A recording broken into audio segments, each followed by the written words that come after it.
우리 인생에서 가장 중요한 전환점 중에 하나인 은퇴. 그 중에서도 은퇴 후 마주하게 되는 부부 관계의 위기와 해법이라는 주제로 이야기를 나누어 보려 합니다. 대한민국은 지금 거대한 인구 구조의 지각 변동을 겪고 있습니다. 1955년부터 1963년 사이에 태어난 이른바 베이비 부머 세대 700만 명이 은퇴 시장으로 쏟아져 나오고 있습니다. 과거의 은퇴가 단순히 노후의 휴식을 의미했다면 기대 수명이 100세를 바라보는 지금의 은퇴는 무려 30년에서 40년이라는 긴 시간을 의미합니다. 혹시 이런 농담을 들어보셨습니까? 은퇴한 남편을 두고 거실에 대형 가전제품이라고 부르거나 하루 3끼 밥을 차려달라는 남편을 삼식이라고 부르며 힘겨워하는 이야기들 말입니다. 웃고 넘기기엔 그 속에 담긴 뼈 있는 현실이 너무나 무겁습니다. 직장이라는 울타리가 사라진 후 부부는 24시간을 함께 보내야 하는 새로운 환경에 노출됩니다. 준비되지 않은 동거는 설렘보다는 갈등의 불씨가 되기 쉽습니다. 서울대병원 정신건강의학과 연구팀의 2023년 연구에 따르면 은퇴 후 부부관계의 만족도가 높은 커플은 그렇지 않은 커플에 비해 우울증 발생률이 40% 낮고 심혈관 질환 위험을 30% 줄이며 전반적인 삶의 질 점수는 50%가 더 높고 평균 수명이 3년에서 5년 더 길어진다고 합니다.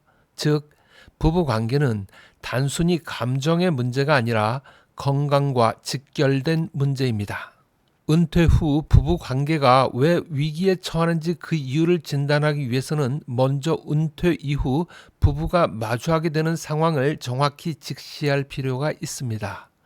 은퇴 이후 부부관계에서 가장 큰 문제는 공간과 역할의 재편에서 오는 스트레스입니다. 한국보건사회연구원과 여성가족부의 연구 결과들을 종합해보면 흥미로운 하지만 씁쓸한 현상이 발견됩니다.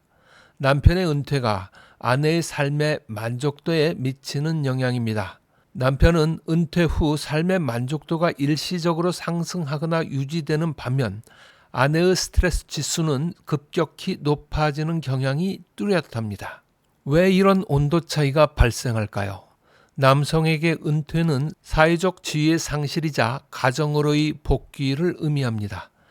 평생 밖에서 일하느라 바빴던 남편은 소홀했던 가정에서의 소속감을 찾고 싶어 합니다.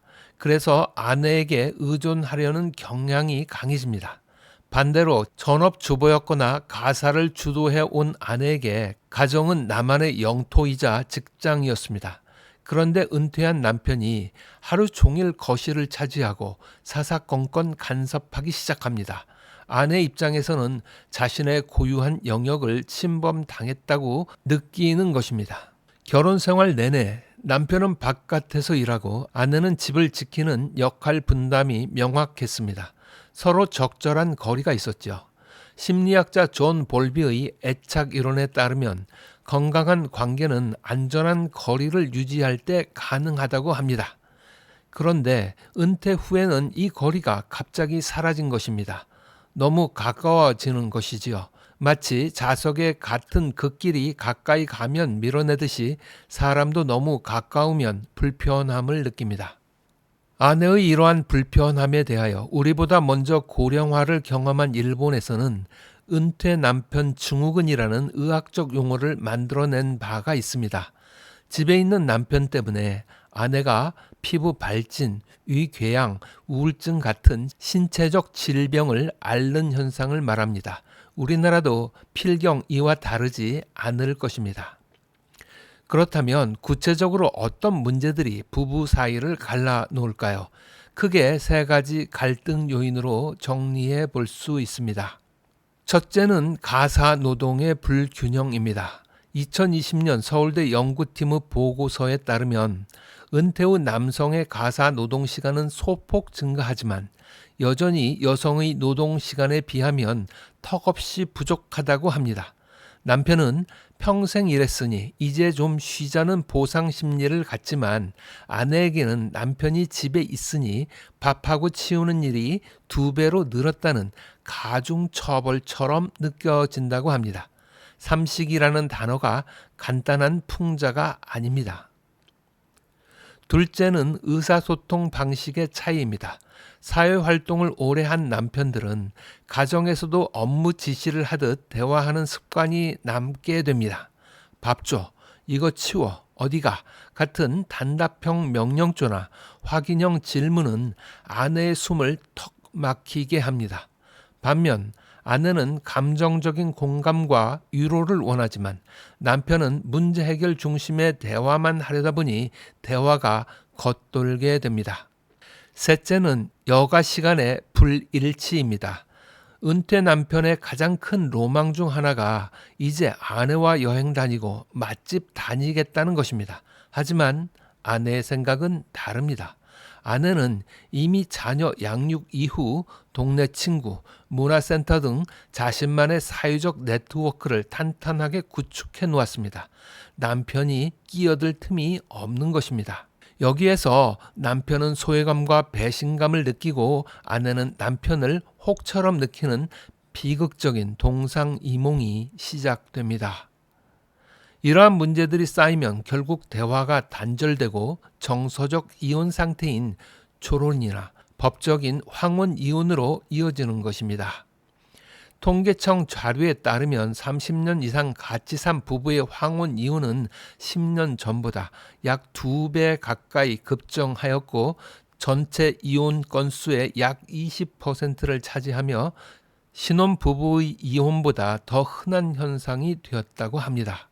어떻게 이런 문제를 해결할 수가 있을까요? 간단하게 따로 또 같이 그리고 독립적 공존의 기술로 요약을 해보겠습니다. 풀어서 말씀드려 봅니다. 첫 번째 원칙은 독립성의 인정입니다. 은퇴 후 부부가 같이 있어야 한다는 강박을 버리셔야 합니다. 행복한 노년 부부에 관한 연구들을 보면 공통적으로 적당한 거리 두기를 실천하고 있습니다. 가능한 타임 쉐어링이 아닌 스페이스 쉐어링 개념으로 접근하라고 권해드립니다.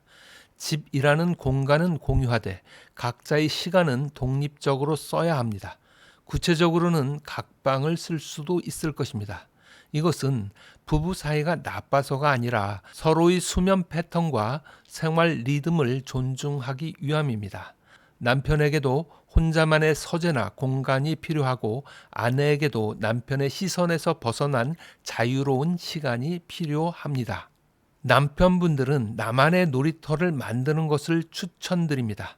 한양대 가정의학과 연구팀이 은퇴 부부 500쌍을 조사한 결과 남편의 78%는 배우자와 더 많은 시간을 보내고 싶다고 답한 반면에 아내의 54%는 각자의 시간이 더 필요하다고 답했습니다. 아내와 남편의 속내가 서로 다른 점이 확연하게 나타나고 있습니다.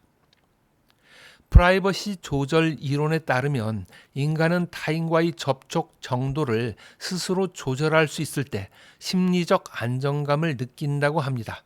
부부라 해도 개인의 영역이 필요합니다. 아내 없이도 시간을 보낼 수 있는 취미, 커뮤니티 혹은 소일 거리를 반드시 찾아야 합니다. 아내의 스케줄에 내 스케줄을 맞추려 하지 말고 각자 즐겁게 놀다가 저녁 식탁에서 만나 그날의 이야기를 나누는 것이 가장 이상적인 관계입니다. 두 번째 해결책은 집에서 일어나는 일상의 잡일에 대한 공유입니다. 가사는 돕는 것이 아니라 함께 하는 것이라는 마음의 다짐이 필요합니다. 가사 분담은 단순히 노동을 나누는 문제가 아니라 배우자에 대한 존중의 표현입니다. 설거지는 도와주는 것이 아닙니다. 내가 할게라는 말로 바뀌는 마음의 변화가 필요합니다. 또한 남편분들은 간단한 요리를 배워야 합니다. 은퇴 후 남성의 자존감은 스스로 밥을 차려 먹을 수 있는가에서 나온다고 해도 과언이 아닙니다. 아내가 외출을 했을 때 라면을 끓여 먹는 것이 아니라 된장찌개 하나라도 제대로 끓일 줄 알아야 합니다. 아내에게 삼시세끼를 의존하지 않는 순간 아내는 남편을 짐이 아닌 동반자로 다시 보게 됩니다. 세 번째는 대화법을 바꾸는 것입니다. 60세가 넘으면 귀는 어두워지고 마음은 섭섭해지기 쉽다고 합니다. 전문가들은 비난하는 말 대신 내 감정을 표현하는 말을 쓰도록 권유하고 있습니다. 당신은 왜 맨날 늦어? 가 아니라 당신이 늦게 오니 내가 걱정이 되네 라고 말하는 연습. 사소해 보이지만 이 작은 언어의 변화가 노년의 부부 관계를 지탱하는 중요한 요인이 될 수 있습니다. 금융 자산이 넉넉하다고 해서 노후가 행복한 것은 아닙니다. 진정한 노후의 행복은 가장 가까이 있는 사람, 바로 배우자와의 관계에서 나옵니다. 은퇴는 끝이 아니라 부부가 계급장 떼고 인간 대 인간으로 다시 만나는 제2의 결혼의 시작입니다. 서로의 다름을 인정하고 적당한 거리를 유지하며 따로 또 같이 걸어가는 지혜로운 부부가 되시기를 응원합니다. 지금까지 삶의 지혜를 전달하고자 노력하는 인사이트 뱅크였습니다. 감사합니다.